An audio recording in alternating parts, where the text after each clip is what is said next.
This is Martin Auer speaking again from Science Sales Academy, and this is video number 105, and it is about the first impression, a small practical guide. The first impression is decisive for everything that comes afterwards or will not come afterwards. I mean after the first impression.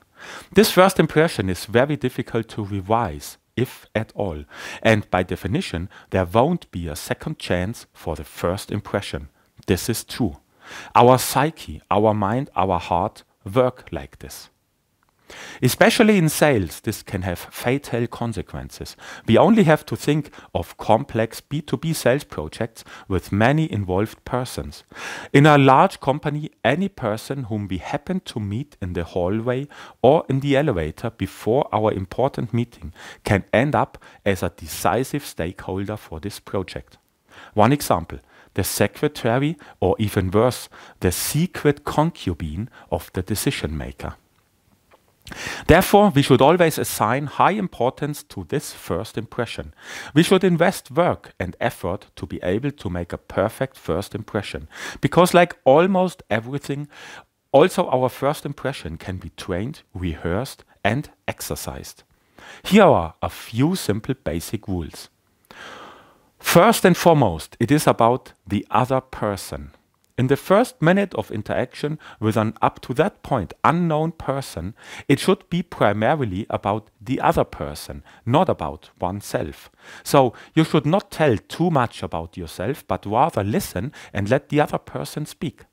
This also includes, amongst many other aspects, simple things such as, for example, that their names are remembered and pronounced correctly. For unusual names, you may also ask. Second, it is about the whole picture of your appearance. The overall appearance in this is the sum of many small details, such as handshake, facial expressions, posture, and attention focused to the other person. Of course, it is also about the clothing. It does not necessarily always have to be a suit or a tie, but it should be neat, respectful, and appropriate. A look into the mirror could be helpful. We should act self-confidently and not try to artificially raise awareness. We should speak clearly and coherent, but without artificially bringing ourselves to the forefront. We should avoid imposing ourselves on a closed group. A little tip: of course, you can also practice things like handshake, smile, and eye contact. Just do it. Number 3, be positive. In a first contact situation, there is no space for negative topics or criticism of any kind, also on competitors.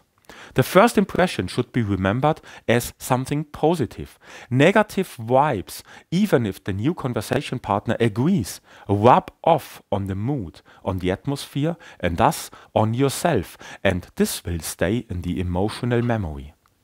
Because one remembers people in a positive way if the situation was positive. Usually it is obvious when behavioral rules of this kind are only set up, are only masquerade and facade. We should therefore rather live those rules.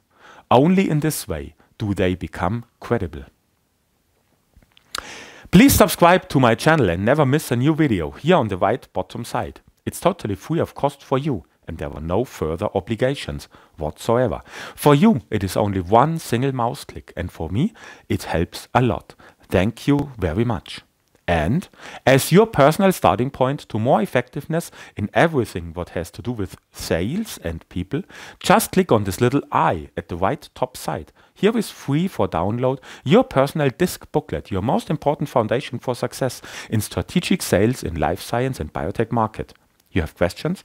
Just contact me. My contact information is on my homepage, the sciencesalesacademy.de or .com. Thanks a lot for listening and watching. Take care and see you next time.